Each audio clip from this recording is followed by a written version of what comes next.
The promise of the future is an awesome force. We look back for experience, but we have to look forward now for inspiration.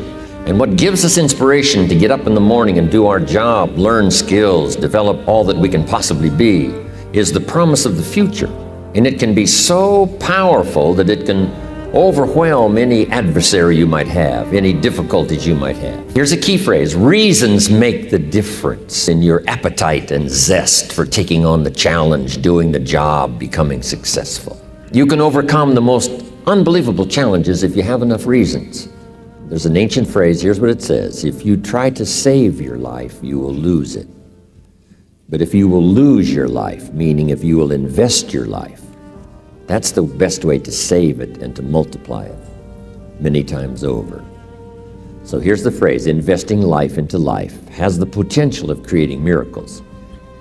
Investing life into life creates a new baby, but investing life into life with ideas, information, association, influence can create enterprise, can create a corporation, can create a business, can create a movement, can create something that benefits many more people than just those few that might have invested in each other's lives.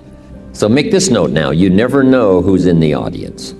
So you don't know who's out there that's going to make an impact on the world, that's going to do extraordinary things. So here's what you must always do: always be sincere and always do your best, no matter who you talk to, because you just don't know. You just don't know who's there ready or when the timing is right.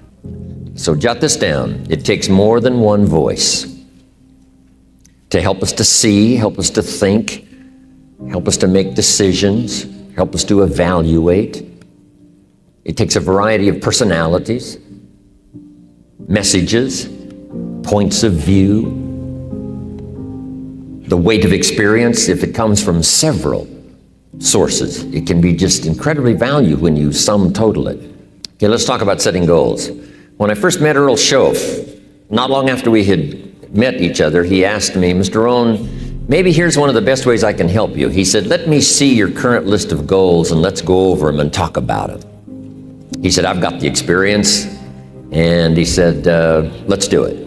And I said to him, "I don't have a list." He said, "Well, if you don't have a list of your goals," he said, "I can guess your bank balance within a few $100s, which he did. And I thought, isn't that something? Then I said to him, "You mean if I had a list of goals, it would change my bank balance?" He said, "Drastically." So that got my attention. And all those years ago, I learned how to set goals. We're primarily affected by 5 things. Number 1 is the environment: the political environment, the social environment, the physical environment. Whatever surrounds us affects us: the city, the country, the countryside, the village, the office, the people. We're constantly affected and shaped by our reaction and decision making. A lot of it depends on the environment. And for the physical environment, we all need to pay attention to that. Make every contribution you can. It's one little small planet. Remember those first pictures from space? Looking back on Earth? It looked so fragile. It looked so small. We thought, wow, so many people live there. How can that be? We must take care of it. Right now, it's the only planet we got. Do everything we can. My mama taught me those little things, right? Pick up, don't leave your trash. A little thing like, I remember I got a toothpick once at the cafe, and I took the little cellophane off the toothpick and I just dropped it on the floor. Mama said, no, you wouldn't do that at home. I thought, wow. She said, just put it in your pocket. And then when you get home, you put it in the trash. And somebody said, well, what difference does that make? The little cellophane on the toothpick. Here's what makes the difference: the habit. And the habit makes the difference primarily for you. Now, yes, it makes a contribution, and a little small contribution by not leaving trash. But here's what it does mostly: give you the incredible feeling of self-worth because you have good habits. That's the deal. The habit of turning out the lights when you're finished with your hotel room. You leave the hotel room, turn out the lights. It just makes a small contribution, but what if everybody did it? I'm telling you, the energy requirements would be less. You say, well, the hotel gets the benefit. Hey, it doesn't matter to you who gets the benefit.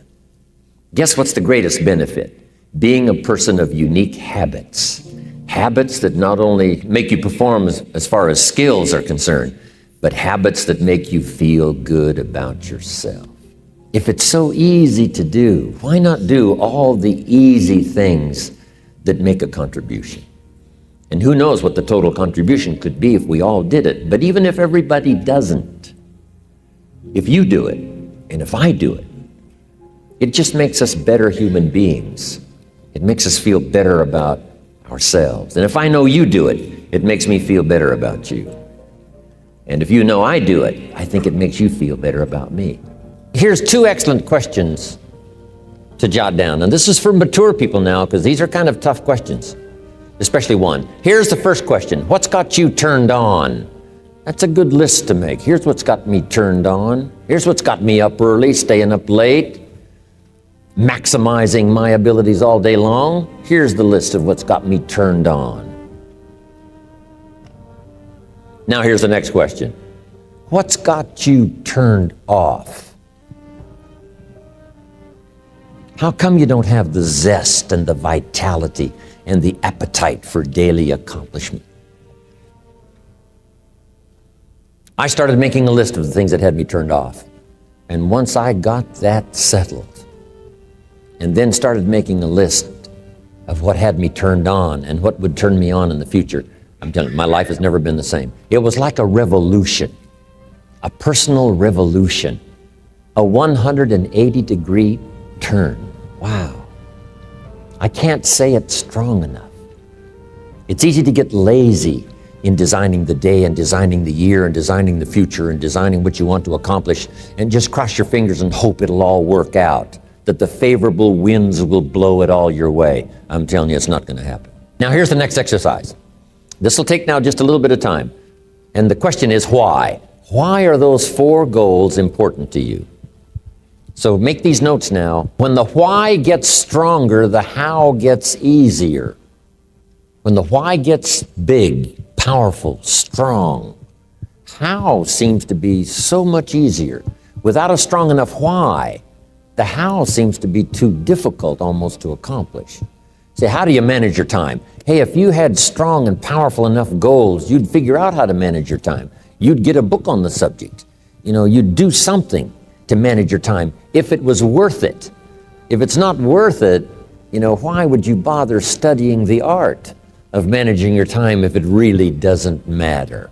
But if it really mattered in the accomplishment of your goals and why you wish to accomplish them, see, you can do anything. You can get up any hour, read any book, take any class, make any change, develop any skill, do any discipline. I mean, you can do it all. When this how and the why, or when the why starts to grow, the how gets simple. Little note, maybe one of your goals was to have $1 million home on the hill overlooking Snake River Valley. Okay, that'd be a good goal, $1 million home. Here's the next question. What for? What for?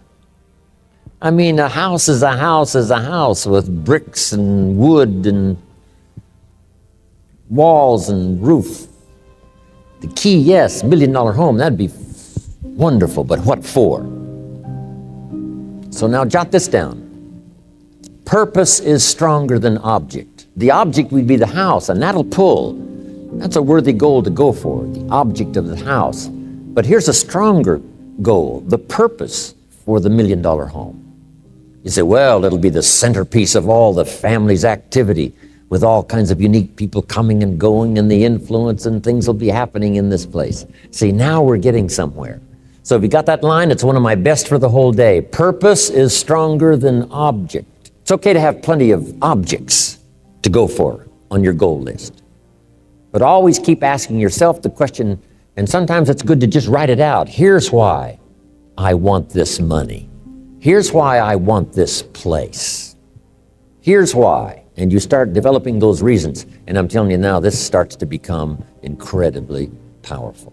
Some of your goals should be personal development. The person you wish to become. Develop skills that make you attractive to the marketplace. Develop the temperament and the attitude that makes you attractive to the business world. The attitude and the temperament that makes you a splendid father, studying the art. Because here's what's important. It's not what you get that makes you valuable. It's what you become that makes you valuable. I keep saying this year after year for the last 39 years publicly. It's the person you become. The idea of becoming an attractive person, a skillful person, a good friend, a good colleague, a good partner, a good member of the round table, a contributor. See, that's the key, the person you become. I mean, I'm telling you, this stuff changed my life, altered the course of my life. From milking cows to sitting on this stool. Incredible. What a journey. And part of the explosive stimulation started when I met Earl Schoaf, and he asked me, have you got a list of goals? And I said, no. And he said, then I can guess your bank balance. I thought, whoa. I immediately started studying the art. And the art and the accomplishments of it helped to change my life. Now I want you to answer this question. What kind of person must I become to achieve all I want? And I'll give you time to write that down now. What kind of person must I become to achieve all I want? What you become helps you to achieve, and what you achieve helps you to become. And the more you become, the more you can achieve, and the more you achieve, the more you can become. Who knows which affects the other the most? This is time for a little truth here. Maybe you need to become much wiser than you are at the moment. You need to become stronger. You need to have better health. Maybe you need a little coaching. To really become the person I want to become, I'm going to have some coaching. Physical coaching, spiritual coaching, developing skills coaching. To be the influence you want to be, you got to build an incredible reputation. What kind of person must I be to attract all that I want in my life and the people that I want and the opportunities that I want? When you knock on the door and opportunity opens, you must stand there as a very attractive person, or you may not be invited in. One of the most mysterious and unique phrases that Jesus ever used. Here's what he said. I stand at the door and knock. And if you opened the door, would you probably invite him in? This extraordinary person. You say, wow, yeah. And he said, if you invite me, I'll come in. We'll sit down. Talk things over. For you to be that kind of attractive person, that if you knocked on the door of opportunity and it opened and you stood there, would you be the kind of person that opportunity would say, come right in? Take these notes. The key is to put everything on your list. Now, the key is to take it out of your head and put it on paper.